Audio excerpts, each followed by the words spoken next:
Welcome, Coyote fans and Good Day Bearer fans. This is Paul Ferris. This is, if you can see these weird looking things attached to my K-member and my jack stand, this is going to be a video about how to make those. Hope this helps you.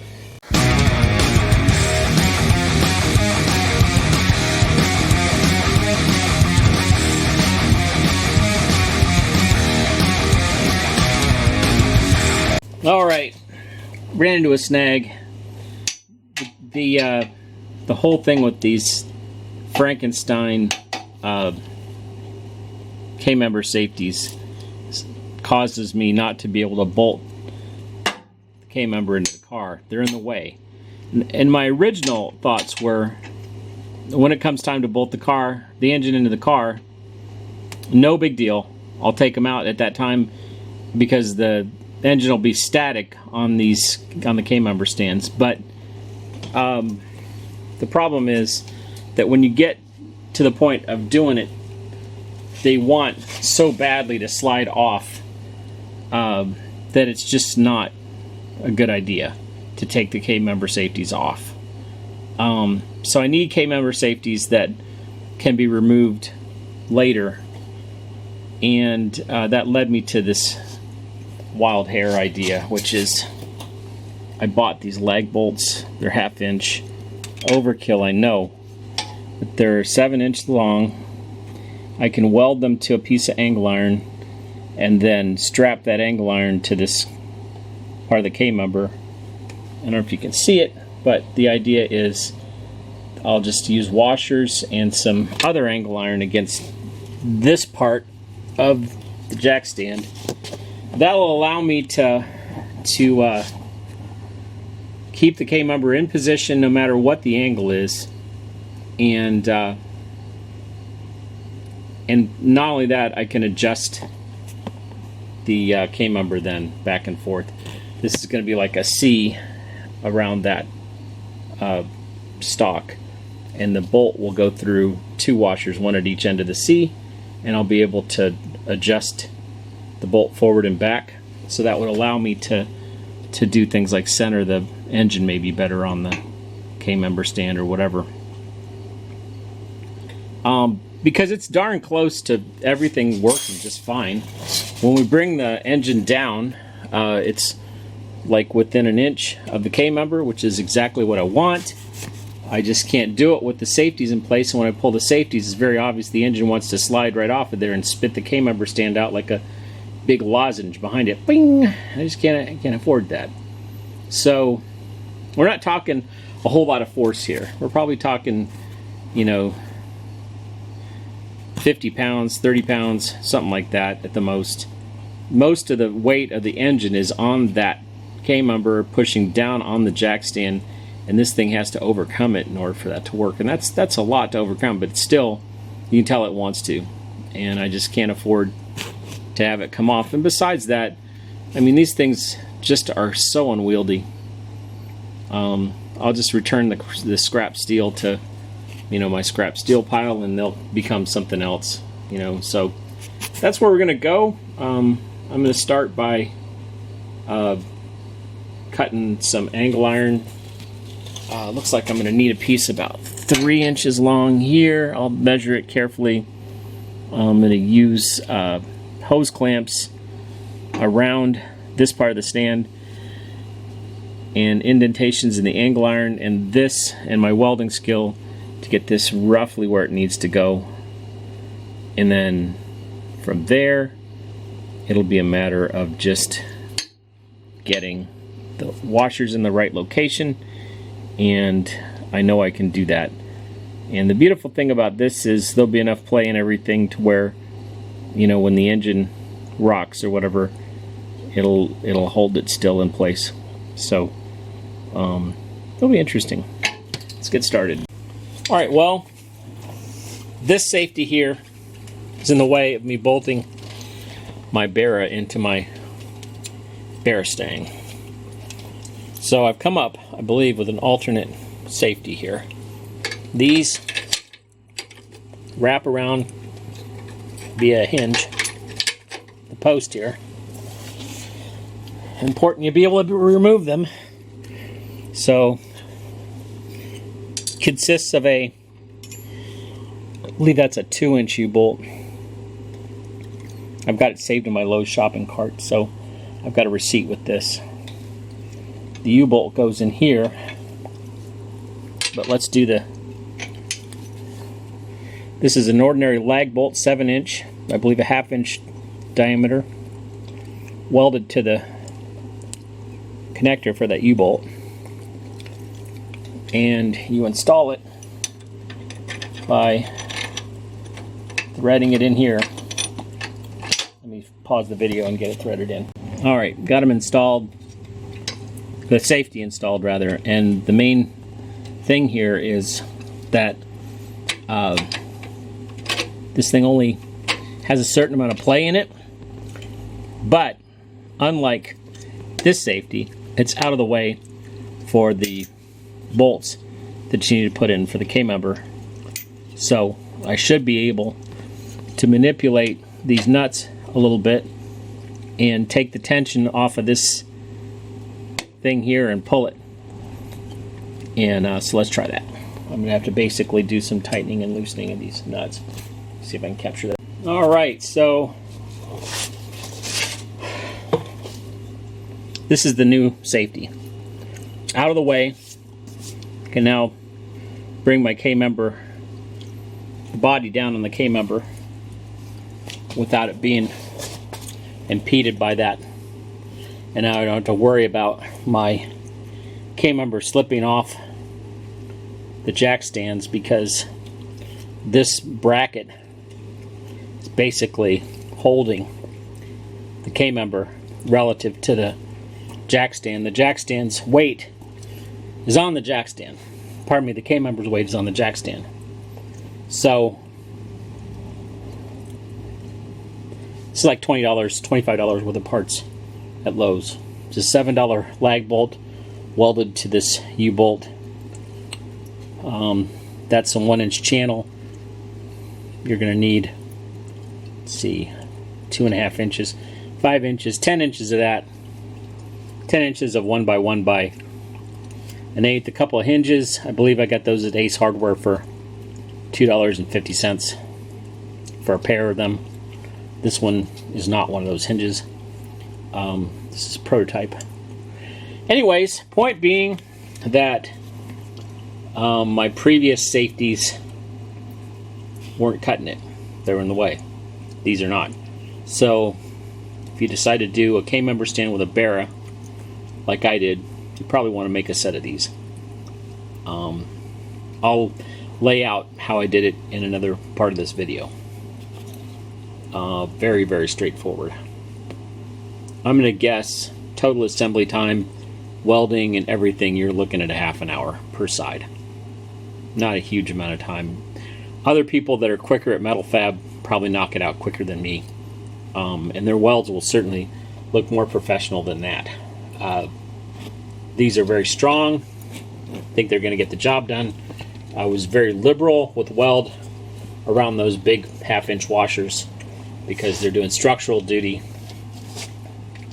And yeah, works.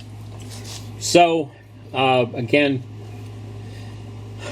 my Coyote swap, I had nothing like this for my Coyote swap. The engine was so balanced on the K-member and it had such a low center of gravity, I never had to worry about this. However, one of the things I did differently with the Coyote swap is I had the rear axle assembly installed on the car, and I was basically lifting the front of the car off of the ground with an engine hoist. And I didn't do it this time. I've been using the RedNeck rocker assembly setup, which that's like $55 worth of stuff from Tractor Supply. You know, been working great because up until now didn't have to worry so much, but now I want to bolt this thing in and those were in the way. This new setup is so much more elegant. It's so much simpler to make than that previous setup. Although I have to say it would have been nice just to have a set of C-clamps. That's what I had with the Coyote swap. But hey, live and learn. Let's get started making the other side. All right, to start with, these are 2.5 inch hinges. I'm going to weld the 2.5 inch hinge to this 2.5 inch long by 1 by 1 by 1/8. Just going to use my flex core welder, a clamp to hold it in place. Shouldn't be too hard. Turned out pretty good. Cooled it off, obviously. These cheap galvanized steel hinges are kind of like perfect for what we're doing here.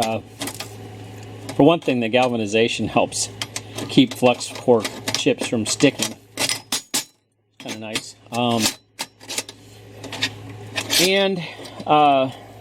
I haven't cleaned this up at all. I just basically rinsed it some so you can see my welds. I used the holes for the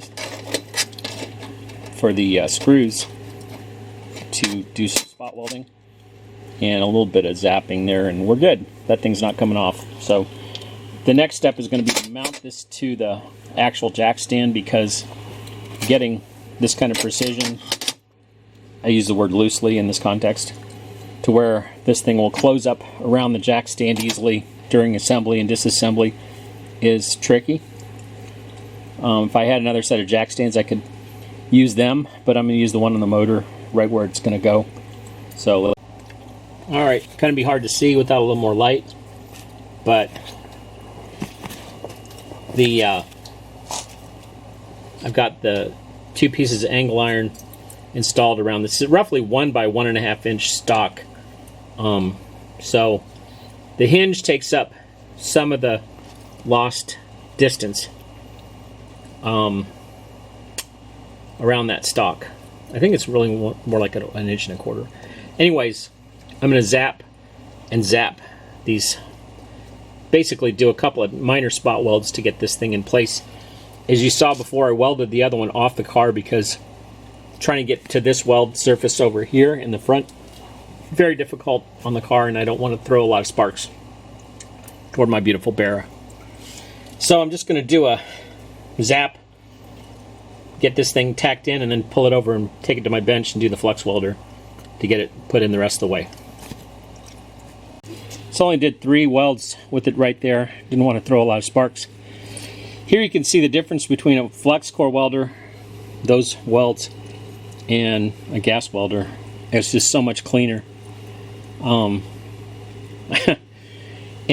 you can just see the metal penetration is about equal on both, but one of them makes a big nasty mess and the other one just sort of like is just beautiful. Anyways, I'm going to make more nasty mess, because this is where my flex core welder is, where my bench is, and I just want to make that hinge work nicely. It goes on and off really nicely. I just got it off really easily. I'll cool it off and stick it on there, and the next phase will be to mount. Alright, so the way this goes in, you have your U-bolt, okay, and you have one modified. This is the part that you buy from Lowe's that takes this half-ass assembly and makes it work. I had a little bit of fun welding this. I haven't cleaned this up, but it's still going to work. Okay, so this part comes across here, as we saw on the other keeper.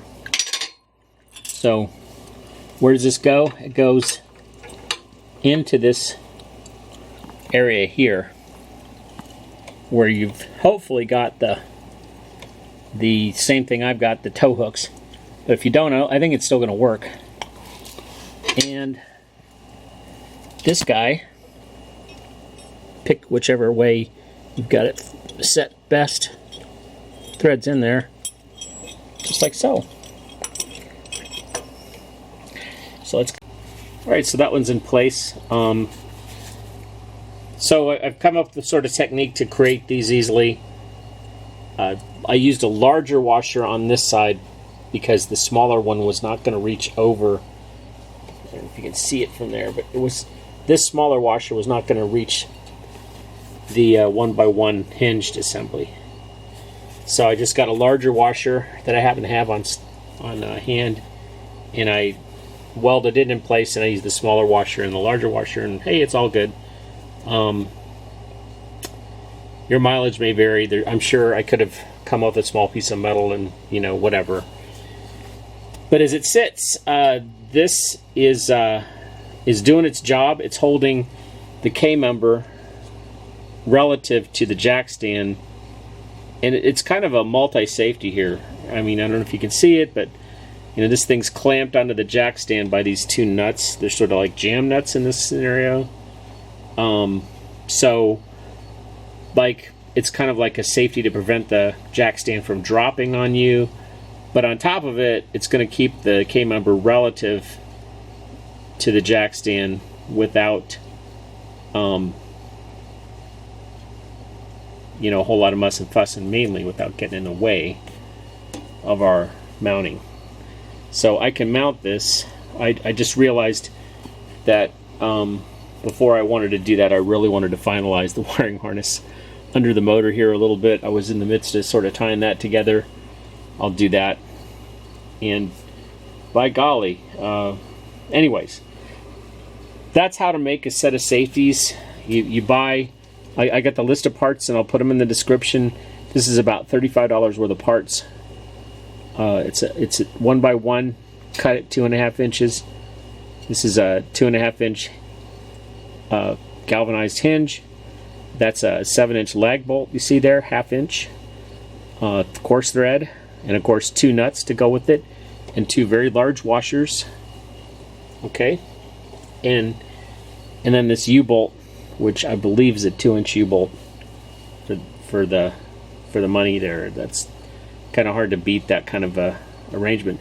It's kind of funny. I have a saying about these brackets I make for whatever reason on my projects, which is it's always version 4 that seems to be the one that works the best. And first version of this, it would be C-clamps. I can remember trying to do something on my Coyote swap as well, and so basically there's you know, like version 1, version 2, version 3, version 4. You know, by the time I get to iteration 4, the darn thing is, you know, kind of thought through, and that's where we're at here. This thing is doing its job, and it's going to allow me to safely mount this motor to the car body and move on. But my prior version, I thought, wow, that looks nasty, and it was. Honestly, when I look at it, I'm just like, holy cow, what was I thinking, you know? So that's where we're at. This is going to be an unlisted video. I'm going to reference it in another video and just say, if you want to, you know, make these safeties, go follow this video, because I just don't see this being something that I want people to accidentally click on. For one, it's just a whole lot of, you know, description for a little bit of, you know, utilitarian value if you're trying to make these safeties. But I think there's a part of me that's not seeing a lot of people's thought processes. I get to see their finished thoughts, but I don't get to see what they went through to get to, you know, whatever it was. And so I'm just trying to provide something useful, and I hope that this does help you if you're trying to do what I'm doing. So I have a whole series of videos I'm making those under the car, and this is similar, except like I said, I'm just going to have a quick reference to them whenever I'm talking later, and this video will be posted underneath it. So hope you're enjoying this. Please subscribe to my channel, and if you're doing something like a Coyote swap and you're coming across stuff that's undocumented, do what I'm doing. You know, make some video about it. Thanks for